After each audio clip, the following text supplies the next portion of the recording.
musibah di Sungai Are Swiss itu 5 bulan sebelumnya gue emang sempet bikin di Pasar Majestic iklan BJB sama dia.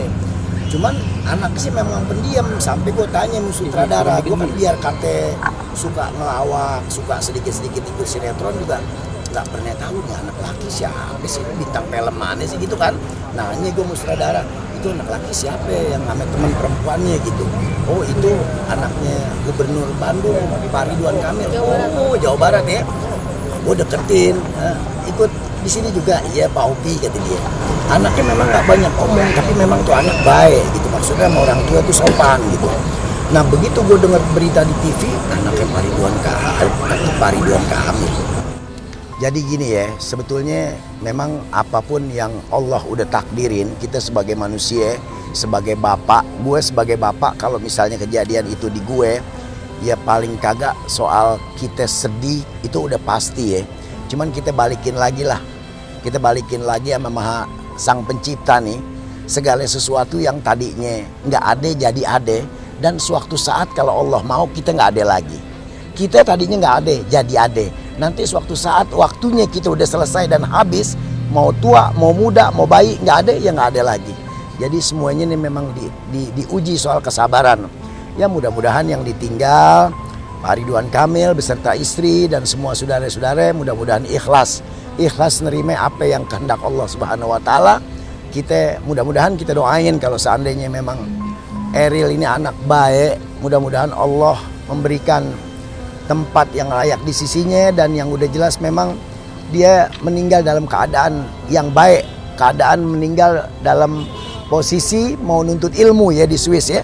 Ya mudah-mudahan semua jadi pelajaran buat kita bahwa memang kita nggak tahu umur kita kapan sampai, dan mudah-mudahan keluarganya Pak Ridwan Kamil Allah memberikan kesabaran dan memberikan keikhlasan.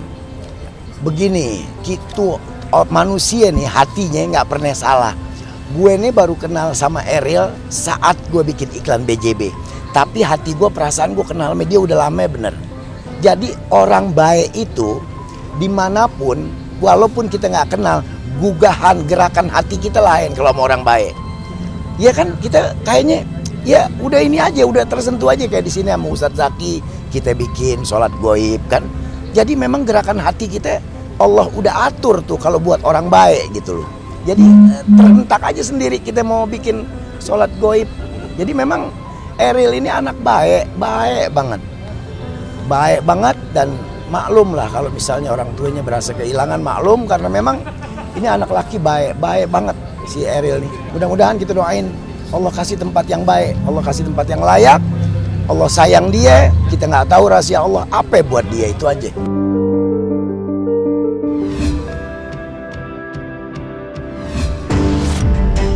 Ya mau apa dipindah ke sana? Atau memang nggak? Ya kalau mau flashback ke belakang ya, cuman miris sih sebetulnya. Dulu aja makam almarhumah Mama Lucy udah mau digusur gara-gara belum belum dibayar, belum diperpanjang. Saya baru dapat info dari petugas makamnya yang saat itu infonya beliau dan tidak pernah bertemu, udah berkali-kali ke rumahnya juga, akhirnya minta nomor telepon ke neneknya Echa, minta nomor telepon saya, dan memang pada saat itu menghubungi saya dan menceritakan, maksudnya memberitahu ya, Ibu ini saya mau ngasih tahu kalau makam almarhum mau ditimpa dengan orang lain. Kenapa emangnya, masalahnya apa? Ternyata belum dibayar, belum diperpanjang. Dari situ ya udah akhirnya saya beresin semua. Saya berpikir waduh, saya sebagai seorang anak aja kadang kan kangen dengan orang tua, pengen ziarah, pengen ke makam. Gimana kalau terjadi sampai digusur, sampai ditimpa dengan makam orang lain? Itu yang bikin ya jiwa keibuan, jiwa orang tua, yang jiwa kemanusiaan saya, ya udah akhirnya saya beresin, saya bayar semuanya. Dan alhamdulillah setelah almarhum Vanessa keluar dari pesantren Surabaya, alhamdulillah banyak rezeki, dan alhamdulillah almarhumah menunaikan tugasnya ya, melanjutkan untuk membiayai perawatan makam, membiayai perpanjang makam untuk selanjutnya. Itu tahun berapa ya? 2017 atau 2018 waktu itu.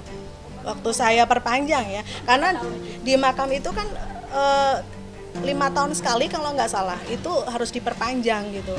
Dan waktu itu saya mendapat kabar itu tuh udah wah, luar biasa ini sampai ini. Lah itu yang untuk apa lagi gitu. Ya kan, untuk apa lagi gitu. Udahlah. Bunda takut benda itu terjadi lagi kepada kalian. Jangan diurus saja. Iya takut aja ya, takut terjadi seperti itu lagi, takut. Tapi mudah-mudahan sih kalau memang ya kita hanya bisa pasrah ya Pak Haji, kalau memang bersikeras ingin memindahkan ya kita cuma bisa mendoakan aja lah. Aduh, aku bahas makam gimana ya?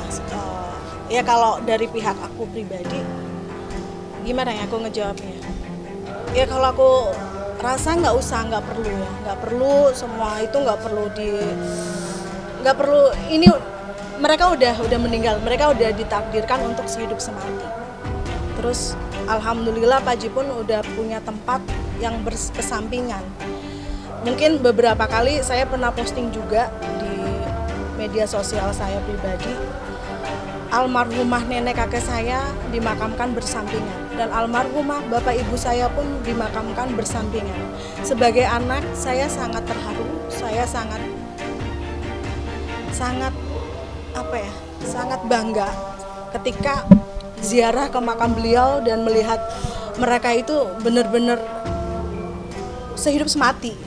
Bukan hanya di dunia mereka bersampingan, tapi dalam kita melihat makam pun mereka bersampingan.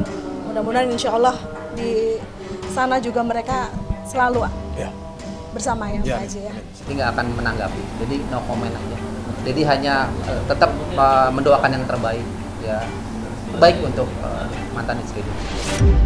Ya biarin aja nggak apa-apa. Artinya jadi nggak mau mengkomentari karena akan menjadi satu berbalas pantun nantinya, tidak baik nanti. Biarkan saja. Nanti juga satu saat semoga disadarkan, semoga dibukakan mata hatinya kalau Dedi itu tidak akan membalas dan mengomentari apapun tentang mantan ya Bang ya. Itu aja sih. Kecewa itu sesuatu hal yang sifatnya negatif ya. Jadi sih udah nggak bilang kecewa. Pokoknya ya ini sudah takdir. Begitu lah Bang ya. Betul.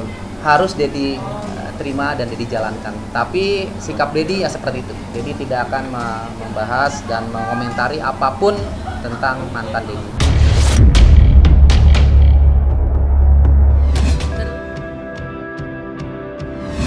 Ya, saya menyadari kami ini artis pasti untuk ke bank itu agak susah dengan slip gaji.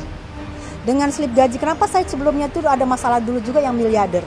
Itu sekitar 500 jutaan sebulan. Karena kami untuk mengajukan ke bank itu untuk permohonan pinjaman itu susah. Kami tidak punya slip gaji, kami tidak punya. Jadi dengan salah satu saya pikir yaudah kita buka arisan. Ini gimana kalau saya buka arisan gini? Kita kalian cicil sini 10 juta setiap bulan, dapatnya 260 juta. Kan lumayan untuk bisa mau apalah gitu, mau keluar negeri kayak mau belanja kayak mau apa. Itu tadinya hanya kepedulian sesama teman.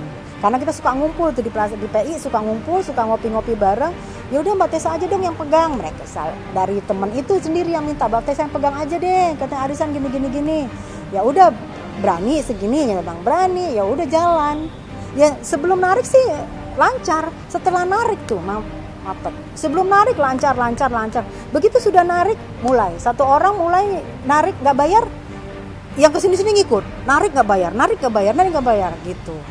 Maksud saya kalau yang ada yang nggak bayar jangan diikutin jadi tradisi. Ya Mas Krisna sendiri sebagai anggota, Mas Krisna ambil satu slot, ada lagi sama Astrid Astrid juga ngambil. Jadi tadinya Mas Krisna pakai nama Astrid, tapi karena nunggak nggak bayar, saya nggak mau. Saya terus terang di grup, ya udah tadinya saya jaga, saya nggak mau, saya jaga. Tapi begitu sudah narik tidak bayar, ya udah mereka anggota nuntut siapa sebenarnya. Ya udah, saya izin sama Krisna, sorry, nama kamu saya masukin, nggak bisa begini. Telepon kamu juga saya masukin ke grup, nggak bisa begini. Ya udah saya masukin ke grup, saya masukin jadi situ namanya, dan mulai nggak bayar, dan nggak bayar tuh saya talangin itu ada berapa bulan, saya talangin. Tapi ada beberapa anggota yang ditalangin, lama-lama itu saya bilang termasuk lah hampir 300 lah uang saya di situ saya nalangin. Terakhir ya saya juga kan saya punya kebutuhan keluarga juga, apalagi zaman pandemi gitu loh. Saya nalangin ujung-ujung anak saya nggak ke mall-mall. Jadi saya pikir apa ya, kalau mereka misalnya kayak sekarang saya tahu lah mereka marah gitu. Lo kenapa marah? Setahun lebih ini kalian diamin gitu loh. Saya sudah malah sudah dikirain saya yang menggelapkan. Saya kan juga nggak mau gitu. Jadi terpaksa. Yang saya laporkan itu sebenarnya bukan Krisnamukti doang. Ada beberapa nama yang saya laporkan. Ya, saya pikir ini arisan harusnya sudah ditutup Januari 2021. Sekarang udah Juni 2022. Arisan grup masih terbuka. Tagihan-tagihan masih terus saya lakukan. Ya mereka ada yang baca, ada yang cuma baca doang, ada yang nggak komen. Jadi saya kayak ngomong sendiri tuh di grup. Terus setahun lebih saya terus ayo minta karena mereka juga ada yang bayar dari 2020 yang belum bayar, ada yang dari 2021.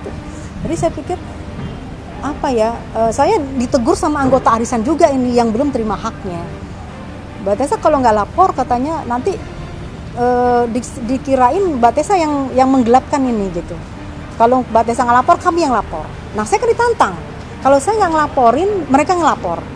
Mereka ngelapor penggelapan. Secara duitnya nggak ada di saya gitu. Makanya saya pikir ya saya ditantang gitu, saya nggak mau dong. Karena bukan saya, dan saya sudah sabar setahun lebih. Waktu zaman pandemi saya maklum lah. Karena zaman pandemi mungkin duit kita lagi gimana gitu. Kebutuhan utama dulu diutamain.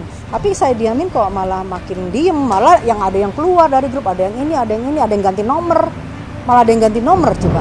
Dia nggak tahu lagi perkembangan grup, tagihan grup itu. Jadi kayak dicuekin. Indah Sari, oh ya, Indah Sari, Lia Emilia,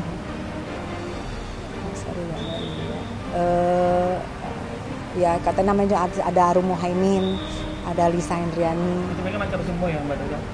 Sebelum narik lancar. Narik lancar semua. Sebelum narik lancar. Masalahnya setelah narik. Masalahnya juga, biang masalahnya tadi itu ada di si Astrid ini. Dia begitu narik langsung nggak bayar. Nah yang lain ngikut. Kalau di arisan ini nggak perlu kaya apa enggak, yang penting lu tanggung jawab bayar. Lu terima lu bayar gitu loh. Lu jangan ikut-ikutan orang yang nggak bayar. Orang itu kalau lu bilang orang miskin, kenapa lu ikut-ikutan? Kalau di arisan nggak perlu. Kalau saya nggak perlu kaya apa. Yang penting lu bayar. Lu tanggung jawab gitu loh. Udah selesai. Nggak, di situ nggak ada seleksi mau kaya mau enggak. Ya saya belum buka dulu, pasti dia kecewa. Sudah pasti saya kecewa pasti. Tapi saya belum buka dulu. Memang dibilang saya diam aja dulu, karena sudah kalau memang mau ngobrol sebelum saya lapor. Kenapa saya tagih diem? Saya tagih nih, masih saya tagih nih kemarin nih, masih diem. Tapi ini sekarang udah banyak nih, saya malas buka. Udah banyak ngomong. Kemarin kok diem aja. Jadi saya kayak ngomong sendiri, nagih sendiri, ngomong sendiri. Di bulan ngadepnya tuh di bulan April 2020. Sudah 2 tahun berlangsung. Sudah nggak ada. Itu sejak itu sama semua anggota jadi nggak pada Ikut-ikutan. Yes. Total kerugian dari Mbak Tessa sendiri berapa? Saya pribadi 300 lebih. Yang nalangin ya. 700 lebih kurang 742.600.000. Sama uang saya yang belum bayar, kan yang belum bayar. Total ini. Total kemarin berapa? 700 lebih. 700 lebih kurang 742.600. Korbannya ada 5 yang rutin bayar dan belum narik. Bukan Japri lagi, di grup kan ada. Kita ada komunikasi buat grup. Buat tagihan yang narik siapa itu situ tersedata semua. Mereka sudah tahu. Saya ngomong mau lapor ini sudah dari 2020. Ya. Saya bilang kalau tidak bayar juga saya akan lapor. Itu terus, jadi lama-lama seperti gertak tadinya. Iya, yes. Sampai saya Japri juga saya akan lapor. Malah ada yang nantang. Siapa tuh yang nantang? Ya, bisa. Salah satu Kiki Astrid. Nah, lapor aja, itu kan perdata. Itu ada semua catatan ada semua. Semua bukti-bukti saya serahkan ke Polda. Saya udah nggak mau lagi. Sekarang bukti-bukti mereka marah-marah saya serahkan semua karena sudah ke jalur hukum. Jadi saya pikir saya udahlah. Kemarin namanya ada 5. Tapi nanti di BAP pasti bertambah orang-orangnya karena nggak bayar. Waktu di pengaduan kemarin saya 5, cuman diminta 5. Ya menurut aku sih mau marah, mau kecewa, mau apa, itu udah aku rasakan dari setahun lebih. Dari hampir 2 tahun aku menalangin kalian gak peduli. Itu aku udah marah, udah kecewa, udah nangis semua aku rasain. Tapi begitu hari ini mungkin kalian kecewa, marah, kesel sama aku, ya silakan. Aku sudah menahan itu hampir 2 tahun. Jadi kalau aku sudah maju, fight sekalian deh. Aku udah gak mau damai.